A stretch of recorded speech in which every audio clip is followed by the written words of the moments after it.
नमस्कार।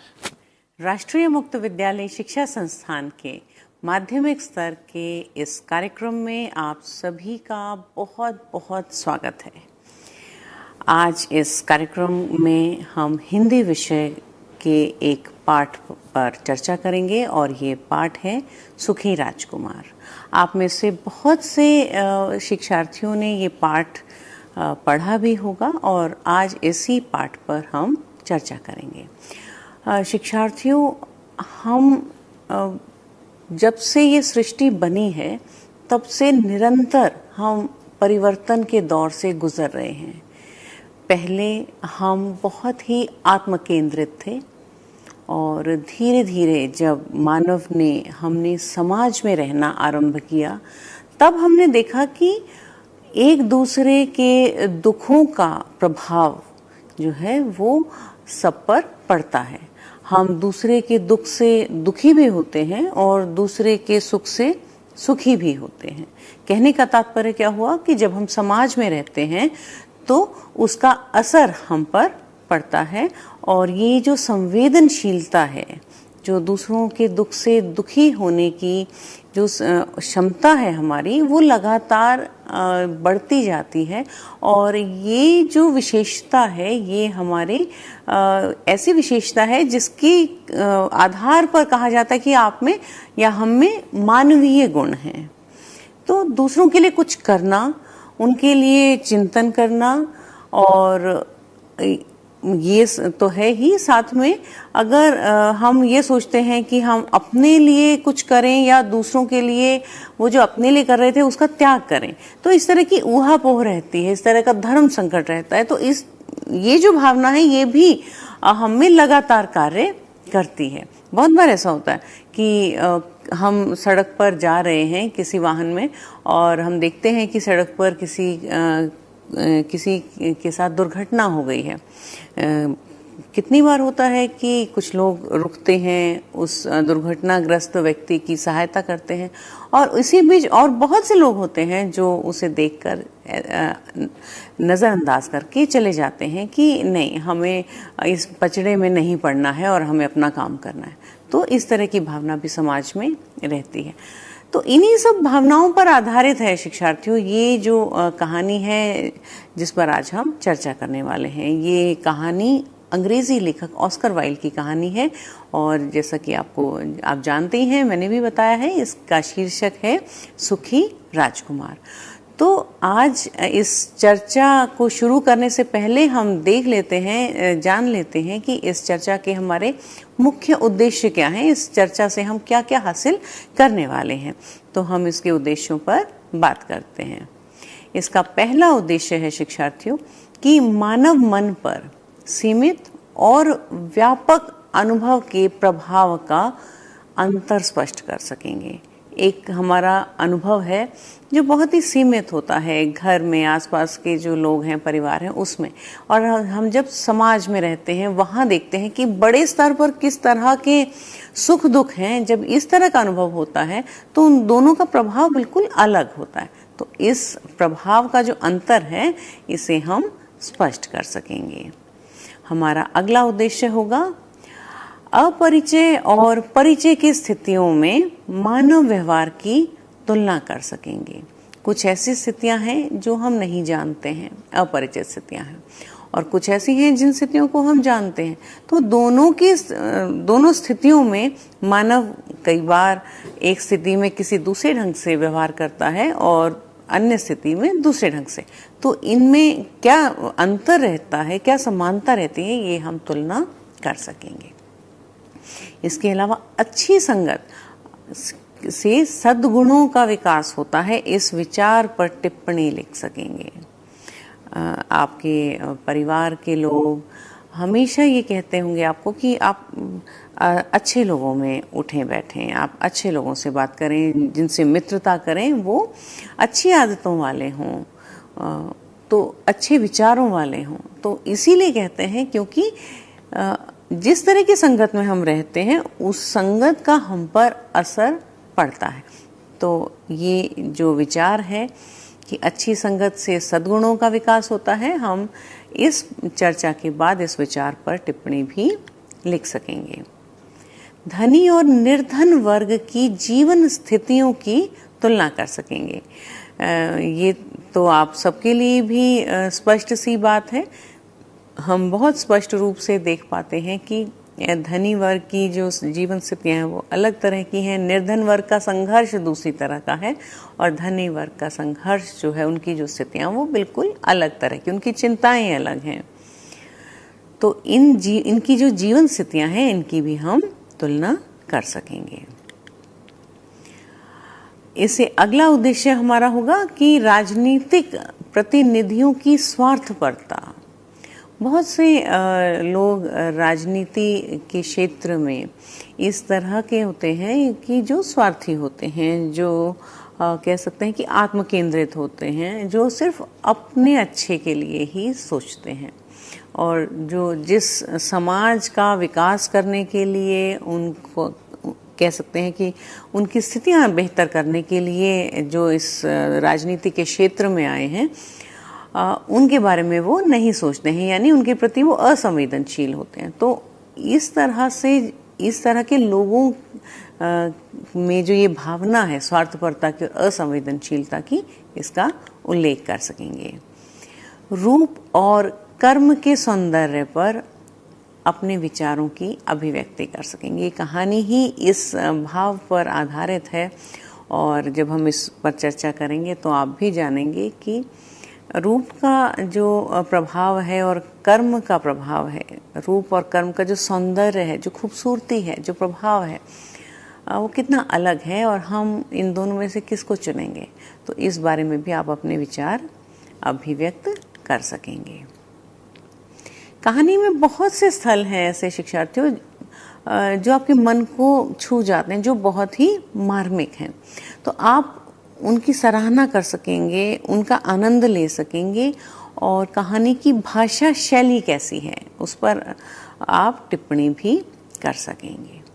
तो ये हमारे प्रमुख उद्देश्य हैं। और शिक्षार्थियों, किसी भी कहानी को पढ़ते हुए, उसका आनंद लेते हुए या उसका विश्लेषण करते हुए हम कुछ तत्वों पर विशेष रूप से ध्यान देते हैं। कहने का तात्पर्य कि कुछ हमारे मानदंड होते हैं, उन मानदंडों पर, उन बिंदुओं पर परखते हैं हम हर कहानी को कि किस तरह की ये कहानी है और उसमें इन तत्वों का किस प्रकार समावेश किया गया है। तो हम उन प्रमुख तत्वों के बारे में एक नज़र डालते हैं और देखते हैं कि ये तत्व कौन कौन से हैं। तो ये कहानी के जो अंग हैं, इसमें सबसे पहला बिंदु है, पहला अंग है कथावस्तु। कथावस्तु स्पष्ट ही है कि इसमें किस कहानी, किस मुख्य कथा पर आधारित है ये कहानी, उसे रखा गया है। क्या प्रमुख घटनाएं हैं जिन पर आधारित है ये कहानी, देश काल वातावरण, किस प्रकार का समय है, समाज है, किस प्रकार का वातावरण है जब इस कहानी को लिखा गया, इस कहानी में किस प्रकार का समाज है। इसके अलावा हम बात करते हैं पात्र और संवाद योजना की। जो पात्र हैं इस कहानी में वो किस तरह के हैं, उनका जो चरित्र चित्रण है वो किस प्रकार का है।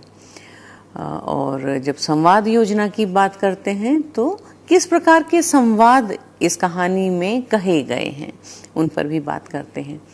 किस प्रकार की भाषा शैली है, किस प्रकार के शब्दों का, वाक्य विन्यास का। पहले हमें पता चलता है शिक्षार्थियों कि ये नहीं कहा है कि राजकुमार की प्रतिमा है जो सुखी था, सुखी राजकुमार की प्रतिमा, ऐसा माना गया है कि राजकुमार सुखी है। ये प्रतिमा कोई सामान्य प्रतिमा नहीं थी, ये बहुत ही खास प्रतिमा थी। क्यों? क्योंकि सोने से मढ़ी थी और इसमें बहुत से अमूल्य, बहुमूल्य जो रत्न थे वो पत्थर जड़े हुए थे। और इन सब बातों का हम इस प्रकार से पता लगाते हैं जिसमें, जैसे उसमें कहा गया है कि वहाँ ये जो प्रतिमा है ये सोने से मढ़ी हुई है और इसमें नीलम और लाल जो हैं वो जड़े हुए हैं। तो दूर दूर से इस प्रतिमा को देखने के लिए लोग आते हैं।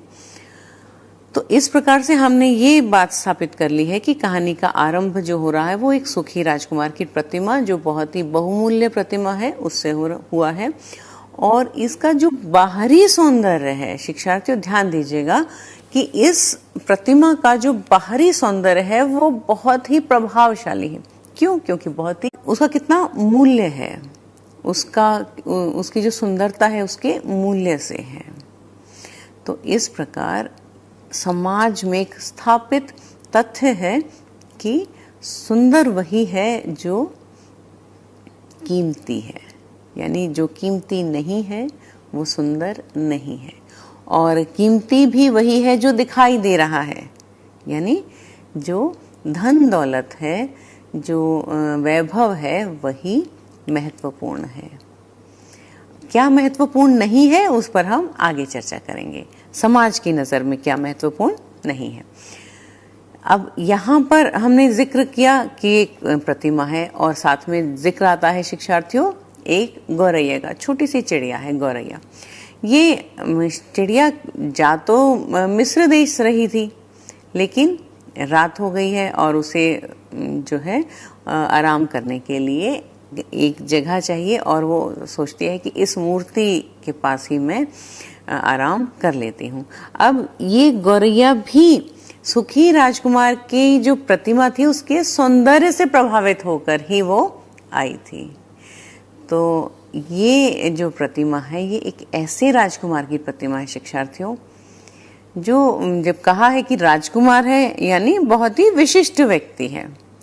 और ये विशिष्ट व्यक्ति ऐसा नहीं है जिसने बहुत संघर्ष किया हो, ये ऐसा व्यक्ति है जिसने कभी दुख देखा ही नहीं था, जिसे मालूम ही नहीं है कि दुख क्या होता है। क्यों? क्योंकि वो राजकुमार था, उसके चारों तरफ बहुत सारा सुख था। तो ये राजकुमार अपनी सुख सुविधाओं में तो रहता था, लेकिन उसके अलावा ये किसी भी बात को, किसी भी तथ्य को जानना नहीं चाहता था। अब बहुत ही कह सकते हैं कि विशिष्ट बात यहाँ पर ये होती है कि जब राजकुमार जीवित था तो वह सारे जो आनंद थे वो भोग सकता था। और ऐसे में आप कल्पना कीजिए वो दूसरों की सहायता भी कर सकता था, लेकिन उसने दूसरों की सहायता करना नहीं चुना, क्योंकि वो उनके दुख के बारे में जानता ही नहीं था। और वो इसलिए नहीं जानता था क्योंकि वो जानना नहीं चाहता था।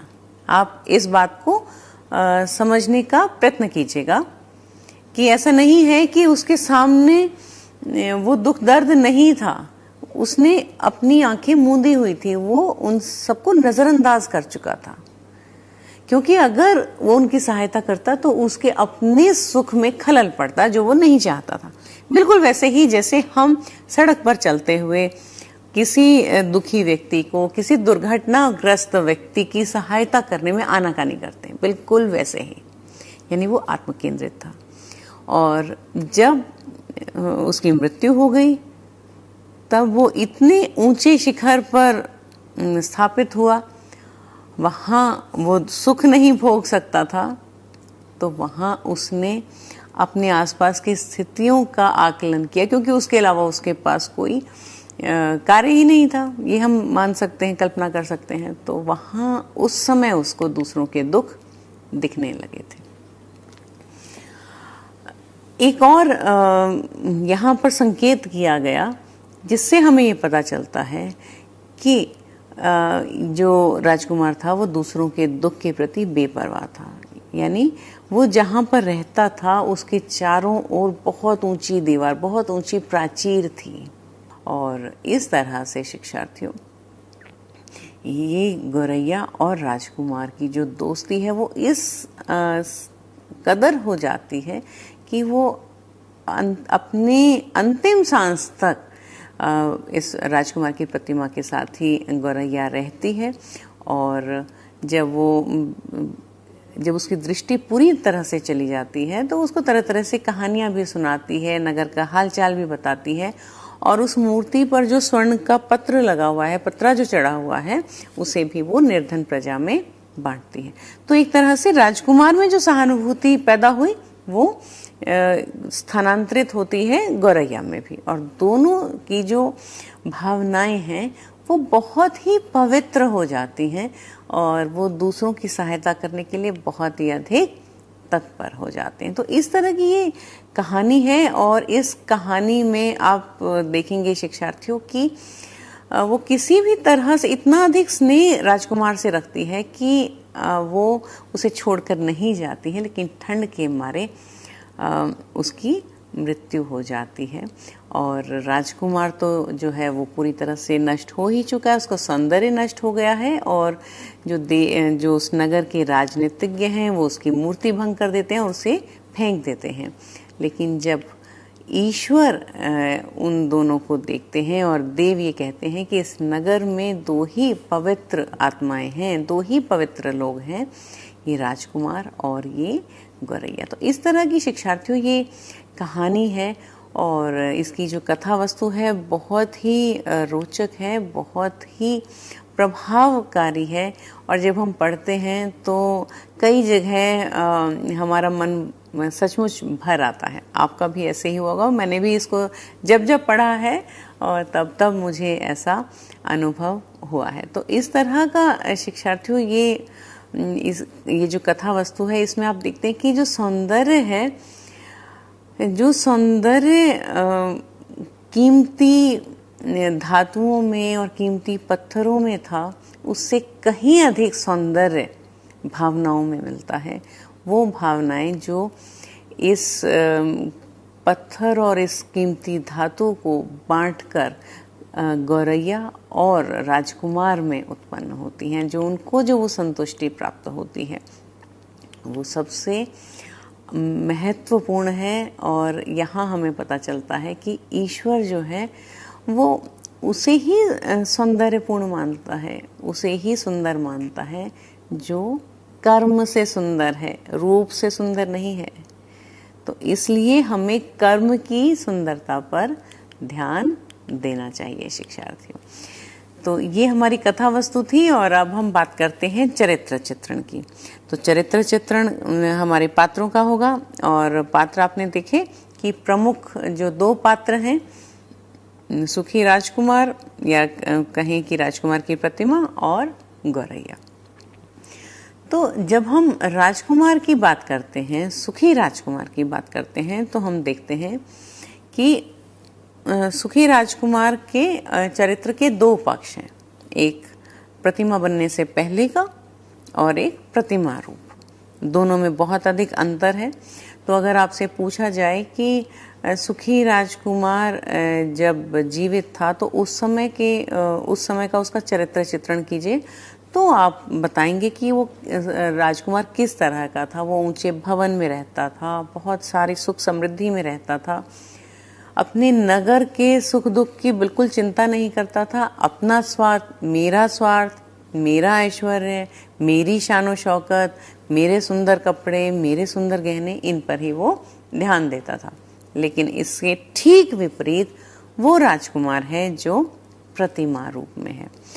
उसकी सुखी राजकुमार की प्रतिमा की क्या क्या खास विशेषताएं हैं, क्या क्या उसके चरित्रगत विशेषताएं हैं, इस पर हम चर्चा करेंगे। लेकिन इससे पहले हम लेते हैं एक छोटा सा ब्रेक, या कहें अल्पविराम।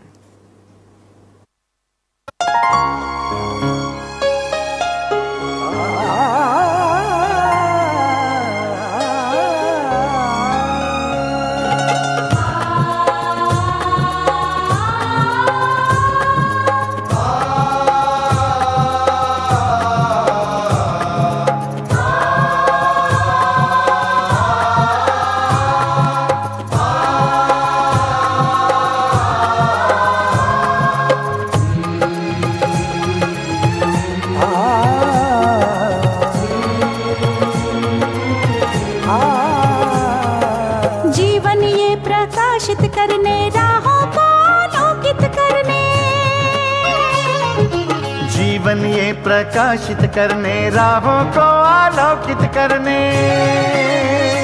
हम अपना दीपक स्वयं बने, हम अपना रास्ता स्वयं चुने। हम अपना दीपक स्वयं बने, हम अपना रास्ता स्वयं चुने। जीवन ये प्रकाशित करने, राहों को आलोकित करने।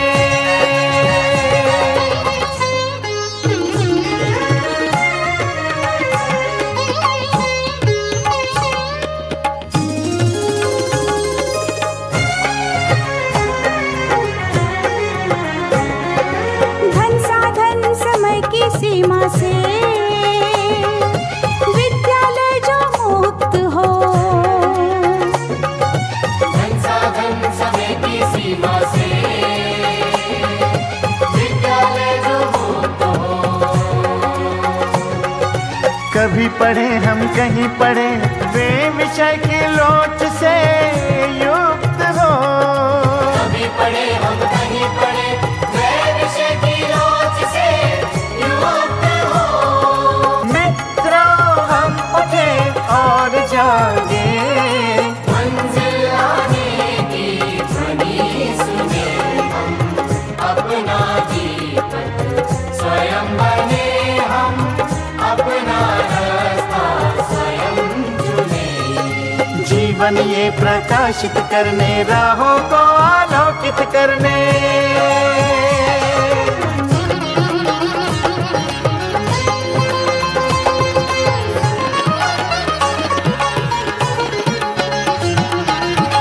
राष्ट्रीय मुक्त विद्यालय का है द्वार खुला सबकी बातें। शिक्षा परीक्षा का अवसर एक बार ही क्यों मिलता फिर। शिक्षा और परीक्षा का अवसर एक बार ही क्यों मिलता फिर। दुनिया में इसके केंद्र बातें, कोई मन चाहा केंद्र चुने। हम अपना दीपक स्वयं बने, हम अपना रास्ता स्वयं चुने। कोई मन चाहा केंद्र चुने।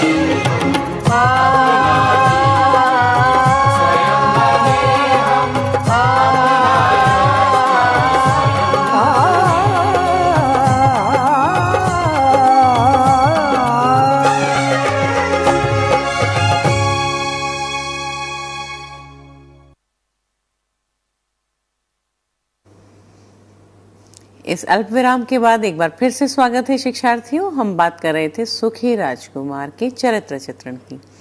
तो जब हम बात करते हैं शिक्षार्थियों सुखी राजकुमार की प्रतिमा जो है उसका चरित्र कैसा था, तो आप देखेंगे कि उसमें और जीवित राजकुमार में बहुत अधिक अंतर है। दोनों का जो चरित्र है वो बिल्कुल दिन और रात है। सुखी राजकुमार की प्रतिमा जो है वो कैसी थी, जो लोगों का सुख दुख उसे देखती थी और उससे प्रभावित होती थी। ये सुखी राजकुमार जो है वो बहुत अधिक संवेदनशील था और दूसरों के दुख से दुखी होता था। सुख तो शायद बहुत कम था, लेकिन दूसरों के दुख से जो प्रभावित होने वाली जो विशेषता है उसी के चलते उसकी जो बाकी संवेदनशीलता है वो भी बहुत अधिक विकसित हुई थी। अब किस रूप में विकसित हुई थी, आप देखते हैं कि ऐसा राजकुमार जो पहले पूरी तरह से आत्म केंद्रित था, अब वो जो है वो सब लोगों के सुख दुख के प्रति उसने उसका ख्याल रखना, उनके दुख दूर करना उसने अपना प्रमुख उद्देश्य बना लिया था। और ये जो संवेदनाएं हैं उन्हीं के चलते जब वो बता रहा है ये राजकुमार गौरैया को कि वो किस तरह का था, उसी से पता चलता है कि अब उसका मानवीय संवेदना का जो स्तर है शिक्षार्थियों वो बहुत ही उच्च हो गया है। और यहाँ पर आकर जब वो ये देखता है कि प्रतिमा बनने के बाद जब वो देखता है कि लोग कितने दुखी हैं, तो उसका हृदय बेशक जस्ते का बना हुआ है, लेकिन उसका वो हृदय फटने लग जा रहा है। इतना अधिक वो लोगों के दुख से दुखी है। तो यानी उसमें मानवीय संवेदना है। जनता का जो दुख है उसे अपना दुख लग रहा है, और वो उनके दुख को दूर करने के लिए वो पूरी तरह से प्रयासरत है। और ऐसे में देखिए, संयोग देखिए कि वहाँ पर गौरैया है, और गौरैया जो है वो उससे जब वो बात कर रहा है तो वो वहाँ आप देखेंगे कि किस तरह से गौरैया को मना रहा है, उसे बार बार आग्रह कर रहा है। तो इस रूप में पता चलता है कि वो लोगों की सहायता करने के लिए कितना अधिक तत्पर है। उसे आग्रह कर रहा है कि वो लोगों की सहायता करें। तो इस प्रकार से शिक्षार्थियों हम देखते हैं कि वो अपने शरीर पर जो सोने का पत्र चढ़ा हुआ था उससे भी विलग हो जाता है। सौंदर्य जो था उसका, वो ये सोने का पत्र और उसके जो बहुमूल्य पत्थर थे वही तो उसका सौंदर्य थे, लेकिन वो सौंदर्य से दूर हो जाना चाहता है। वो चाहता है कि ये खूबसूरत कही जाने वाली चीज़ें किसी और के लिए सही मायने में सुख पहुंचा सकें। तो इस प्रकार से अब वो असली सुख क्या देख रहा है? अब वो भोग विलास नहीं देख रहा है, अब वो ये देख रहा है कि वो अपना सब कुछ लुटा दे और वो किसी न किसी रूप में इन लोगों की सहायता करे। यानी मानवता के वो उच्च शिखर पर पहुंच गया है। तो इस प्रकार हम देखते हैं कि राजकुमार की जो संवेदना है वो इस कदर है कि वो लोगों की सहायता करना चाहता है, गौरैया को बार बार आग्रह करता है। लेकिन आप ये भी देखिए कि जो गौरैया लोगों का दुख दूर करने के लिए एक बहुत ही सशक्त या कहें एकमात्र माध्यम है, जब उसकी खुशी की बात आती है, जब वो कहती है कि मैं मिस्र देश जाऊंगी, वहाँ पर इस तरह के दृश्य हैं और वहाँ पर बहुत मुझे अच्छा लगेगा, मेरे साथी तो वहाँ पहुँच भी गए होंगे और मुझे यहाँ अच्छा नहीं लगता है, मुझे बच्चे बिल्कुल पसंद नहीं हैं। और जब वो ये अपनी पूरी योजना उससे साझा करती है, वो किसी भी रूप में उसे रोकता नहीं है। तो आप देखिए कि वो कितना अधिक कह सकते हैं कि वो समझदार और कितना अधिक मानव बन गया है। एक प्रतिमा जो सही मायने में मानवीय विशेषताओं से युक्त है, वो ऐसा बन गया है। अब हम बात करते हैं गौरैया की। गौरैया जो हमारे इस कहानी में दूसरी प्रमुख पात्र है, और इस पात्र की हम अगर बात करें तो गौरैया आप देखेंगे कि शुरू में थोड़ी सी कह सकते हैं कि जिसे हम कहते हैं कि थोड़ी नखरे वाली चिड़िया है, और प्रतिमा की खूबसूरती को, सौंदर्य को देखकर ही वो वहाँ पर आराम करने के लिए उतरी थी। और जब उसे पता चलता है कि ये तो पूरा सोने का नहीं है, तो उसे कहीं ना कहीं निराशा भी होती है। यहाँ पर गौरैया का चित्रण करते हुए हम देखते हैं कि ये गौरैया जो थोड़ी नखरे वाली है, जो बच्चों से स्नेह नहीं रखती है, बच्चों से वो चिढ़ती है, दूसरों की सहायता करने में उसका किसी भी प्रकार का कोई भी लगाव नहीं है, वो दूसरों के पचड़े में पड़ना नहीं चाहती है। वहीं जब वो सुखी राजकुमार की प्रतिमा की संगति में रहती है तो वहाँ पर वो दुख देखती है और सुखी राजकुमार के जो मानवीय गुण हैं उनसे प्रभावित भी होती है। कहने का तात्पर्य क्या है कि गौरैया अपने आप में बहुत विशिष्ट व्यक्ति नहीं है, बहुत विशिष्ट पात्र तब तक नहीं है जब तक वो एक बहुत ही नखरे वाली, बहुत ही ना नुकुर करने वाली, नख चढ़ी और घमंडी चिड़िया मालूम होती है। आप देखते हैं जब वो शुरू में ही कहती है कि मैं तो समझ रही थी कि ये शहर मेरा स्वागत करेगा। देखिए अपने प्रति उसे कितना गौरव है, कितना घमंड है। छोटी सी चिड़िया है, उसे लगता है मैं इतनी खूबसूरत हूँ कि इस शहर को मेरा स्वागत करना चाहिए। तो इस बात से ही हमें पता चल जाता है। और जब उसे ये पता चलता है कि उसका राजकुमार का जो हृदय है वो जस्ते का है, तो उसे बहुत दुख होता है। वो कहती है अच्छा तो ये राजकुमार ठोस सोने का नहीं है, यानी सौंदर्य क्या है उसकी दृष्टि हमें इन बातों से पता चलती है।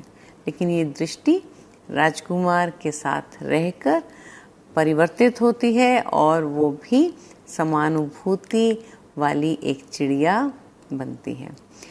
आत्मसीमित है, लेकिन बार बार आग्रह करने पर पहले इनकार करती है कि नहीं, मुझे बच्चे बिल्कुल अच्छे नहीं लगते हैं और बच्चे मुझे पहले ढेले मारा करते थे, मुझे चोट नहीं लगी, लेकिन मुझे ये बात बिल्कुल पसंद नहीं आई। लेकिन उसे फिर बाद में दया आ जाती है और वो मदद करती है और इस तरह से बच्चे के प्रति सहानुभूति महसूस करती है ये छोटी सी गौरैया जो पहले बच्चों से चिढ़ती थी। तो अब शिक्षार्थियों, यहाँ राजकुमार की जैसी ही गौरैया भी बनती जा रही है। संवेदनशीलता, समानुभूति, दया, करुणा, बलिदान, ये सभी विशेषताएं गौरैया में आती जाती हैं और इतना अधिक हो जाती है कि अब उसे राजकुमार से स्नेह भी हो गया है। तो वो देखती है कि राजकुमार कह रहा है कि उसका जो आँख का जो नीलम है उसे भी वो निकाल कर दे दे। तो वो देखती है कि किस हद तक राजकुमार अपना सर्वस्व, पूरा सब कुछ त्याग करने पे लगा। तो उसका हृदय फटता है, बहुत दुखी होती है वो, और इसलिए दुखी होकर वो इस काम को मना करती है। इसका जो मुख्य कारण था वो इसलिए नहीं था कि वो किसी की सहायता नहीं करना चाहती थी, वो सहायता करना चाहती थी, लेकिन उसकी जो कीमत थी, उसका जो मूल्य था वो बहुत अधिक था। राजकुमार की जो आंखें हैं वो चली जाएंगी, फिर राजकुमार देखेगा कैसे, किसकी आंख से देखेगा। तो इसलिए पहले गौरैया ने जब मदद करने के लिए इनकार किया था और बाद में जब उसने मना किया, इन दोनों इनकार में बहुत अधिक अंतर है। पहले गर्व की वजह से किया था, नखरे की, अभिमान की वजह से किया था, और दूसरी बार राजकुमार से स्नेह के लिए। तो आप जब गौरैया का चरित्र चित्रण करेंगे तो आप गौरैया के इस चरित्र में जो परिवर्तन आया है उसके बारे में भी बात करेंगे। तो इतना अधिक इस गौरैया को राजकुमार से स्नेह हो जाता है कि वो जहाँ मिस्र देश वो जा रही थी वो वहाँ भी नहीं जाती। वो कहती है मैं तुम्हारे पास ही रहूँगी और मैं अब तुम्हें छोड़कर कहीं नहीं जाऊँगी। लोगों की सहायता करती है और वहीं राजकुमार के चरणों में ही जान दे देती है, वहीं पर ही वो मृत्यु प्राप्त करती है। तो इस तरह शिक्षार्थियों, ऐसी गौरैया जो बच्चों से चिढ़ती थी, अब उसे समझ में आ जाता है कि वास्तविक जीवन क्या है। और जब लोगों की सहायता करने पर उसे वो संतुष्टि प्राप्त होती है तो उसे पता चलता है कि असली सुख क्या है। असली सुख सौंदर्य में नहीं है, स्वर्ण में नहीं है, असली सुख है लोगों की सहायता करना। तो इस बात को हम इन दोनों पात्रों के माध्यम से बहुत ही अच्छे ढंग से समझ पाते हैं। अब हम बात करते हैं शिक्षार्थियों संवाद की, और संवाद जो है वो किसी भी कहानी में, नाटक में बहुत ही महत्वपूर्ण भूमिका निभाते हैं। संवाद रचना में नाटकीयता पैदा करते हैं, कथा को गति देते हैं, पात्रों का जो चरित्र है उसे उजागर करते हैं, और जिस तरह से संवाद छोटे होते हैं, सटीक होते हैं, प्रभाव पैदा करते हैं, उससे हमारी जो कहानी है उसमें कह सकते हैं कि एक प्रभाव उत्पन्न होता है, और वो प्रभाव जो है वो संपूर्ण रूप में कहानी को बहुत ही अधिक महत्व प्रदान करता है। तो यहाँ पर हम देखते हैं शिक्षार्थियों की संवाद जो हैं वो किस तरह के हैं। हम देखते हैं कि गौरैया के संवाद हैं। गौरैया कहती है, मैं समझ रही थी कि शहर मेरा स्वागत करेगा। हमने बात की कि इससे पता चलता है कि हमें इसका गौरैया का चरित्र पता चला कि गौरैया जो है वो अभिमानी है। अब वो कहती है कि इस प्रतिमा से क्या फ़ायदा अगर यह वर्षा भी नहीं रोक सकती। यानी हर किसी से कुछ न कुछ लाभ लेने की जो प्रवृत्ति है वो मानवों में होती है। ये गौरैया के चरित्र की भी विशेषता है। और उसका नक चढ़ापन ये पता चलता है जब वो कह रही है कि मुझे बच्चों से ज़रा भी स्नेह नहीं है।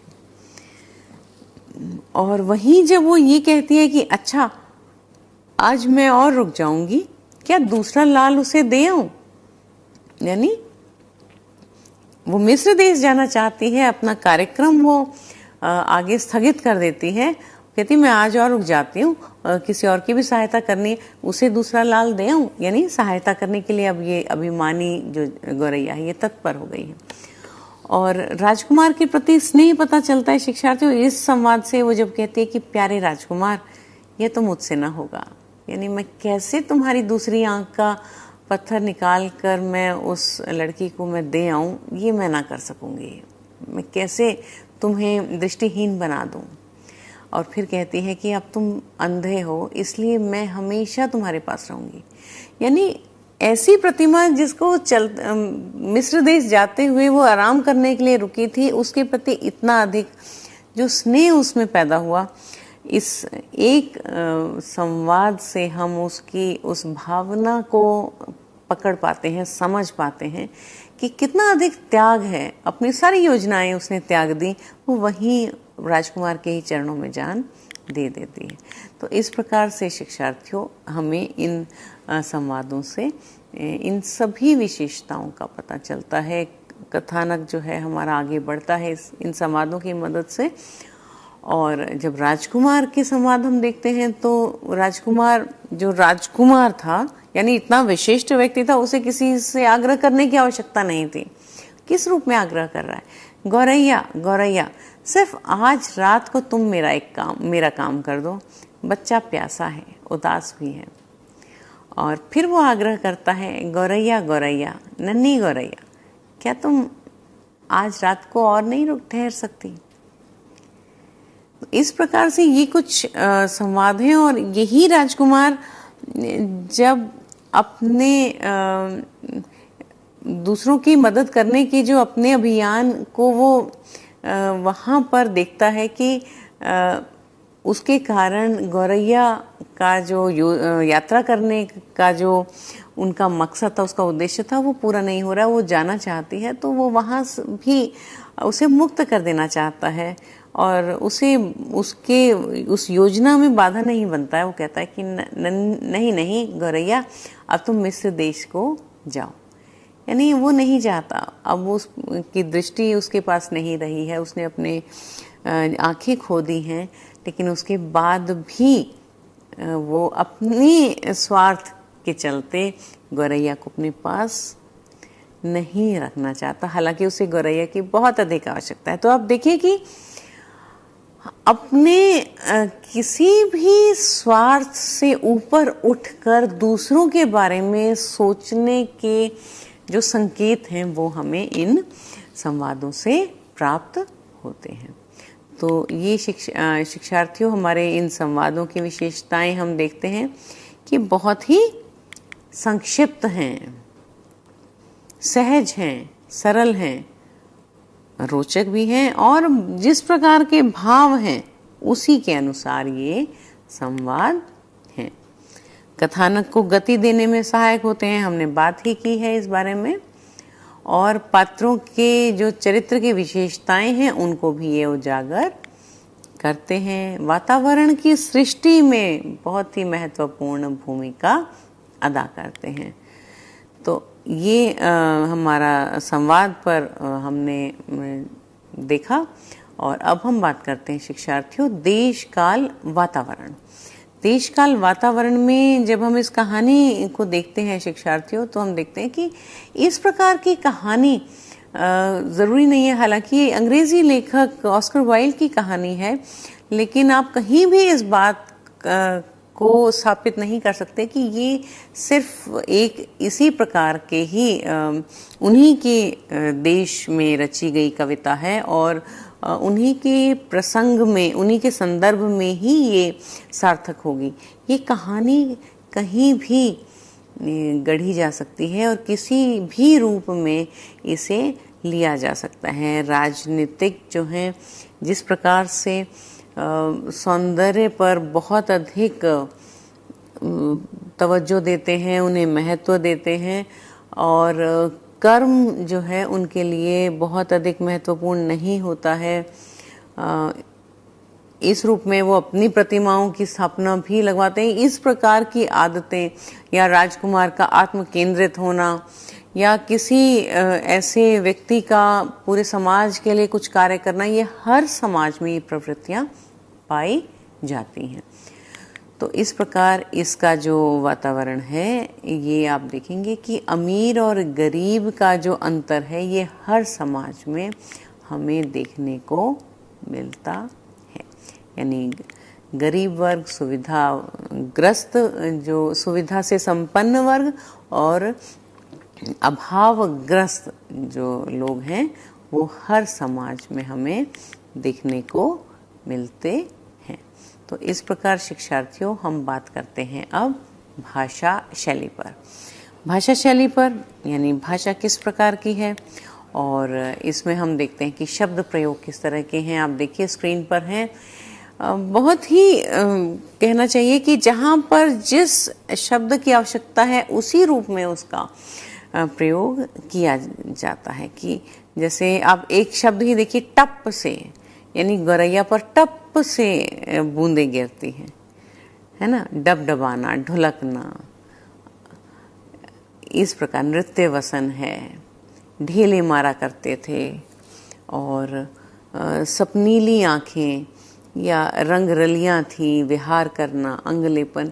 इस प्रकार से इन शब्दों का प्रयोग इस कहानी को बहुत अधिक कह सकते हैं कि प्रभाव प्रदान करता है। अब हम बात करते हैं मुहावरों की। आपकी स्क्रीन पर भी आप देख सकते हैं शिक्षार्थियों, कुछ मुहावरे हैं जिनसे जो अभिव्यक्ति है वो बहुत ही विशिष्ट हो जाती है। इन मुहावरों का प्रयोग आप अन्य वाक्यों में करके अभ्यास भी कर सकते हैं। और विशिष्ट अभिव्यक्तियां हैं, आप देखिए, पंखों में मुंह छिपाकर सोना, बूंद टप से गिरना, आंखें डबडबाना, गाल पर आंसू ढुलकना, झपकी आना, या भोर का तारा डूबना, फूट फूट कर रोना। तो अगर सिर्फ लिखा है कि रो रही थी तो नहीं आएगा। फूट फूट कर रोने से आप बिलक बिलक कर जो रोने का, बहुत बुरी तरीके से, बहुत दुखी होकर रोने का आप आभास ले सकते हैं। और खाली हाथ घर जाने का मतलब होगा निराश होना। तो इस प्रकार से वाक्य विन्यास और इस कहानी की जो शैली है अपने आप में बहुत ही विशिष्ट है। और उद्देश्य हम पूरी कहानी में अपनी चर्चा के दौरान स्थापित कर ही चुके हैं कि रूप की महत्ता बहुत ही कम स्तर पर है। असली महत्ता, असली महत्व कर्म का है। हमें कर्म से अच्छा होना है, हमें दूसरों की सहायता करना है और आत्म केंद्रित नहीं बनना है। दूसरों के दुखों को दूर करने का हर संभव प्रयास करना है। इसी रूप में हमें अपना पूरा कार्य, पूरा जीवन रखना चाहिए और उसकी हमें एक तरह से कहना चाहिए तस्वीर खींचनी चाहिए जिसमें कर्म को ही महत्व मिलता हो। तो आगे से आप कहीं भी इस बारे में कभी भी आपको धर्म संकट हो या आप सोचें तो आप इस बात का ध्यान ज़रूर कीजिएगा कि आपने कहानी पढ़ी है और कर्म के सौंदर्य के बारे में भी जाना है। मैं उम्मीद करती हूँ, आशा करती हूँ आपको इस चर्चा से, इस पाठ को समझने में आपको सहायता मिली होगी और आप इसे बेहतर ढंग से अब आपने आत्मसात किया होगा। तो इन्हीं शब्दों के साथ मैं आपसे विदा लेती हूँ। धन्यवाद। एक अगले कार्यक्रम में हम बहुत जल्द आपसे मिलेंगे। तब तक के लिए धन्यवाद। नमस्कार। जय हिंद।